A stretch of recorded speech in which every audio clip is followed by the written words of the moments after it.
Okay. We're doing it, I guess. Yeah, we're doing it. Y'all better buckle up because it's about to get mathy. You see, the thing is, I don't even know if this video is necessary because you can do mixed models without knowing mathematical notation. And I've actually taught students both using mathematical notation and without. But I do think it helps deepen your understanding of what mixed models are doing. And at least improves your ability to write about them. Yeah, with that, let's go ahead and get into mixed model notation. So, you remember this formula? This is the formula for the general linear model. Y is equal to B0 plus B1 X plus E. Or we'll make this a little more concrete and just say depression is equal to B0 plus B1 times stress plus E. Now, you've seen this before, but I kind of lied to you. Because you see, the thing is it's not that simple. It would actually be more appropriate to say depression subscript I is equal to B0 plus B1 stress sub I plus E sub I. So what is that little subscript doing? That's what we call an index. So I, in this case, indexes the person. So depression subscript I is the depression score for the ith individual. So maybe in a model, for example, you're looking at depression subscript 3. That tells you it is the depression score of the third person in the data set. You know what? Let's go ahead and make that a little more concrete. And I just realized I'm wearing my headphones, which I don't need to. And I look kind of silly wearing them, so I'm going to take them off. Because I can hear myself just fine without plugging my ears. All right, look at some data. So we got a data set, very small data set. And I have person in one column and index, and that basically just tells you the row number. And then we've got depression scores, 9.4, 13.2, etc., and stress scores, 4.3, 5.6, etc. And so if I'm looking at depression with a subscript of 3, that's asking for the depression of person 3. In this case, that would be depression for Andy, which is 18.8. So if I were to express this in linear model terms, I would say depression subscript 3 is equal to B0 plus B1 stress subscript 3 plus E subscript 3, or residual subscript 3. And in this case, we can just replace that with 18.8 is equal to B0 plus B1 times 7.7 plus E subscript 3, whatever. And we don't have predicted values here, so we don't have residuals, but you get the idea. So that's a small detail that I kind of glossed over in the past, that you don't really need to know that that subscript is there. But if you're trying to do notation in HLM, you kind of need to know that. So with HLM, not only do we have an individual score, I, we also have clusters, or J's. So for example, we might have depression subscript IJ, and that tells us the depression of person I who belongs to therapist J. Or maybe instead of having different clusters of therapists, you instead have repeated measures, in which case depression at time I of person J. And so what this does is this allows us to model different slopes and intercepts for each of the clusters. Now let's go ahead and look at the full HLM notation, and this is where it starts to get a little scary. So I'm going to put it on the screen. Ah! It's okay. Just acclimatize yourself.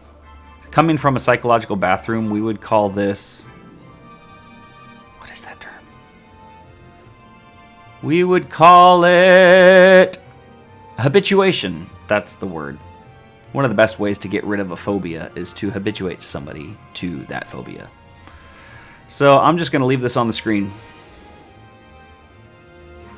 Are you habituated yet?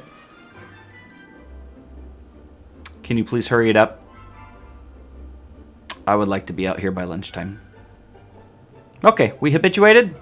All right, you don't have to understand it yet. That's totally fine, because we're going to break it down piece by piece. Starting with the top part, depression IJ thingy.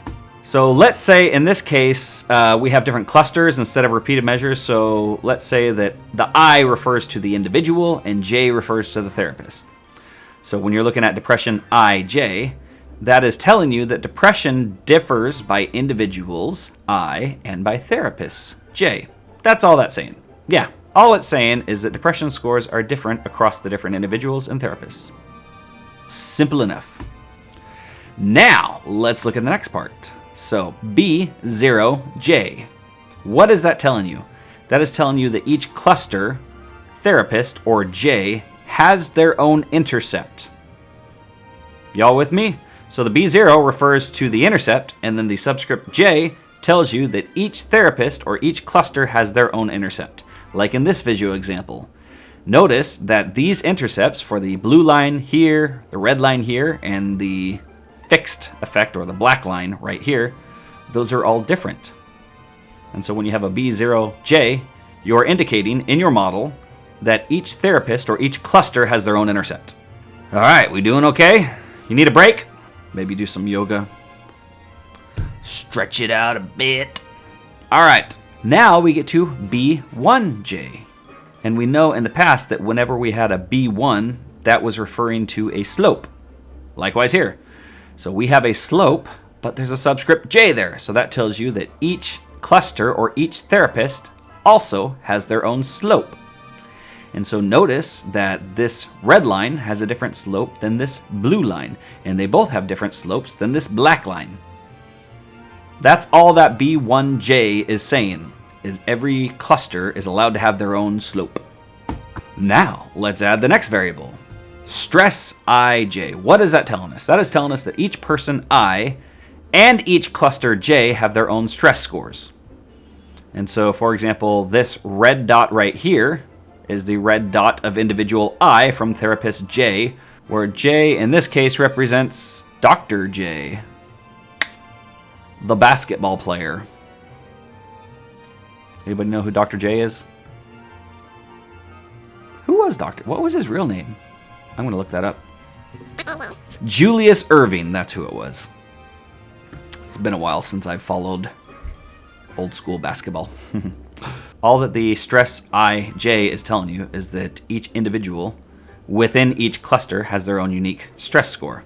And then we have EIJ, and that tells you each person I within each cluster J deviates from their cluster's regression line. So for example, this red dot again right here, it deviates from its cluster's regression line, as indicated by this line here. And this blue line here deviates from its cluster's regression line.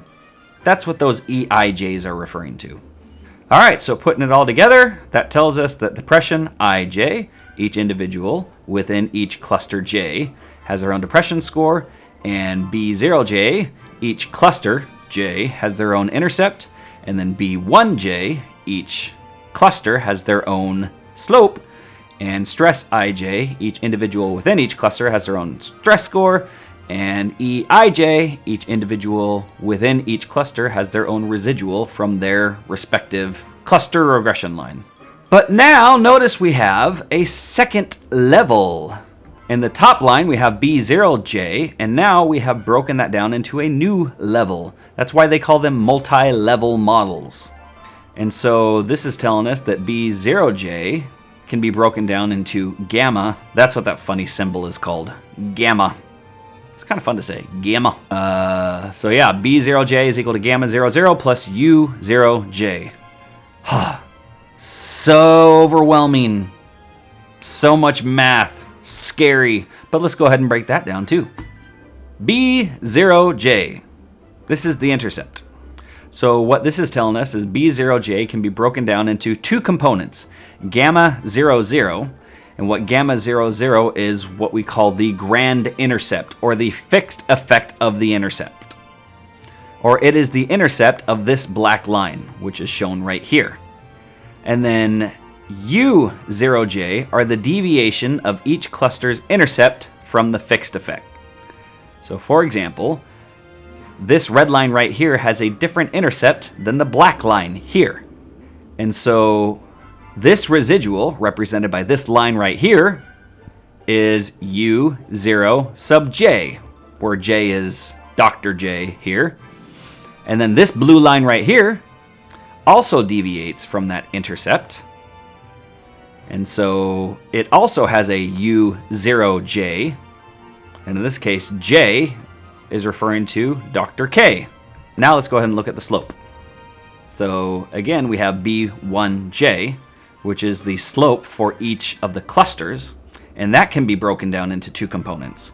Gamma 10, which is the grand slope, or the fixed effect slope, represented by the slope of this black line right here.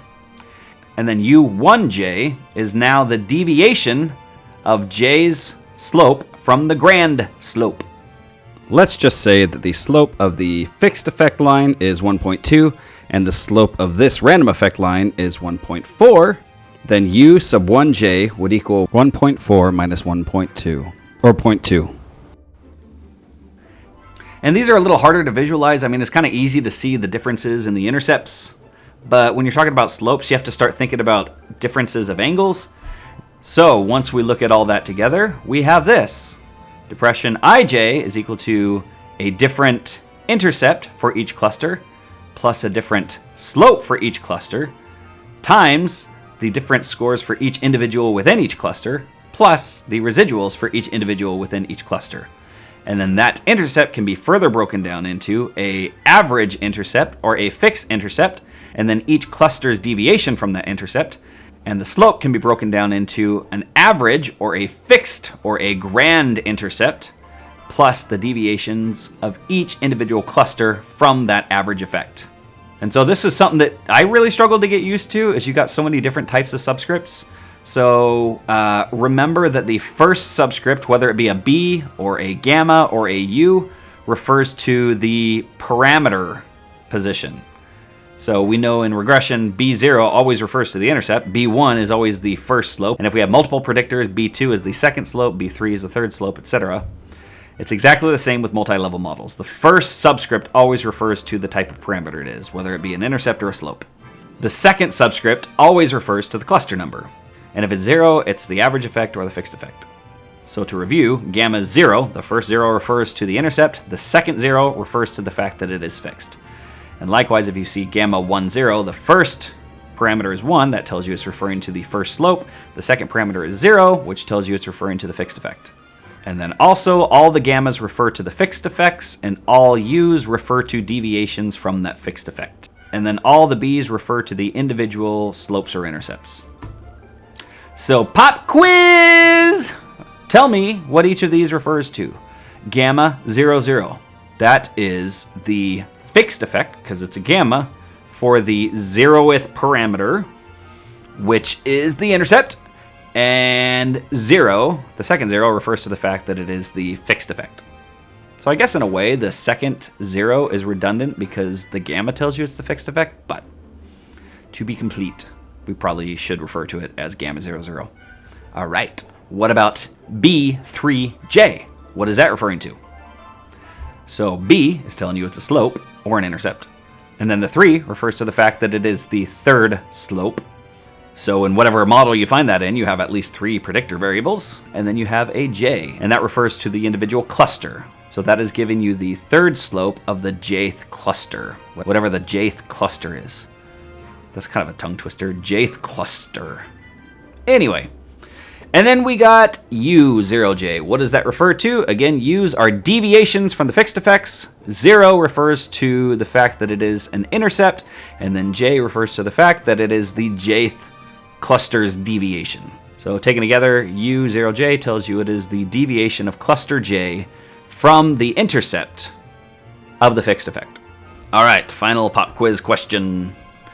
Gamma 10, what does that refer to? So gamma, again, that subscript tells us we are looking at a fixed effect. 1 tells us we are looking at the first slope. 0 refers to the fact that it's a fixed effect, which we already knew that because of the gamma, but for completeness, we're going to keep it there. All right, we doing okay? I think the hardest part is over, because now we're just going to look at examples of how this would look. So in the next section, I'm going to show you a bunch of models and what they would look like in R notation, what they would look like in mathematical notation, and what they would look like as a plot. So the first model we're going to look at is a random effects ANOVA. Remember, for a random effects ANOVA, there are no predictors, so you're just trying to predict the mean of each individual group. And so if you're going to model it in R, you would have lemur, or LMER, open parentheses, math achievement tilde 1 plus 1 given school. And if you don't know that notation, I'm going to refer you to the other video in the series that shows you our notation for fitting mixed models. So notice we have no predictors. We just have one, which refers to the intercept. And so the mathematical notation for this model would look like this. Math achievement subscript ij is equal to b0j plus eij. And again, b0j can be broken down into gamma 00 for the fixed effect plus u0j. And the plot would look like this. So these dots refer to the fixed effects. These dots refer to the cluster level effects. And then, of course, each individual score varies from their respective cluster mean. So that's a random effects ANOVA. Now let's go ahead and look at a random intercept fixed slope model. So remember, with this model, the intercept is allowed to vary, but the slopes do not. And so an example of this might look like this. LMER equals math achievement tilde SES plus 1 given school. So SES is our predictor, but notice it is not in the parentheses, so it is a fixed effect only. So the mathematical notation for this would look like this. Math achievement ij is equal to b0j. Notice there's a subscript there telling us the intercepts vary across clusters.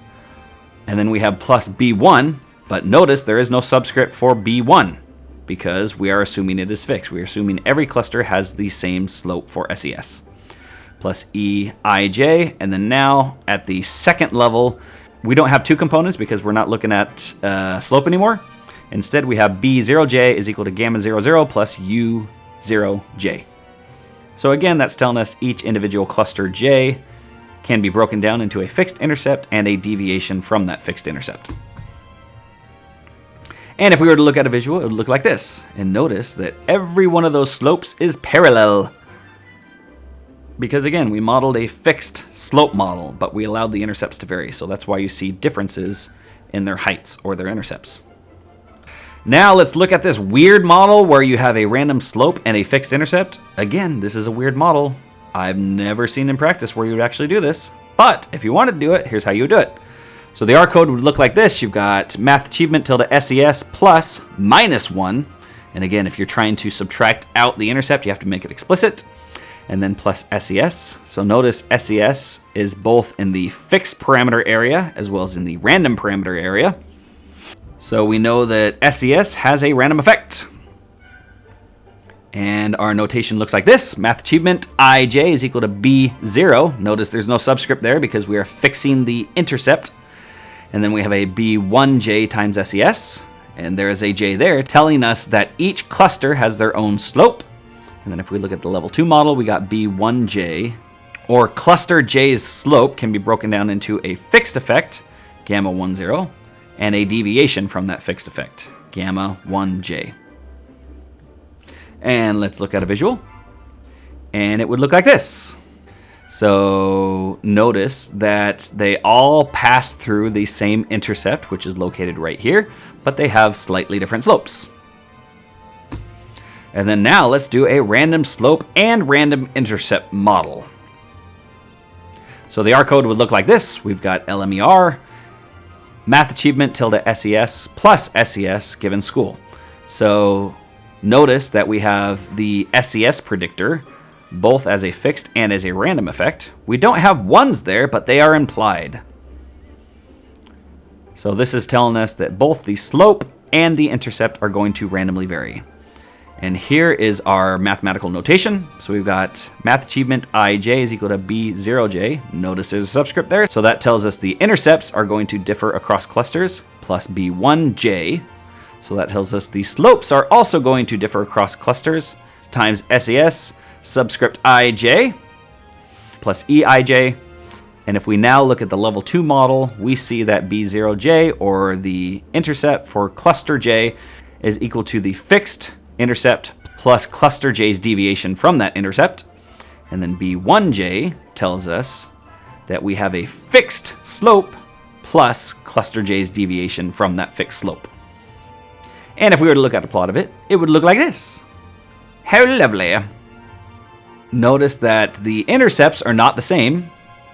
There's some variation. And we also can see that there are variations in the slope.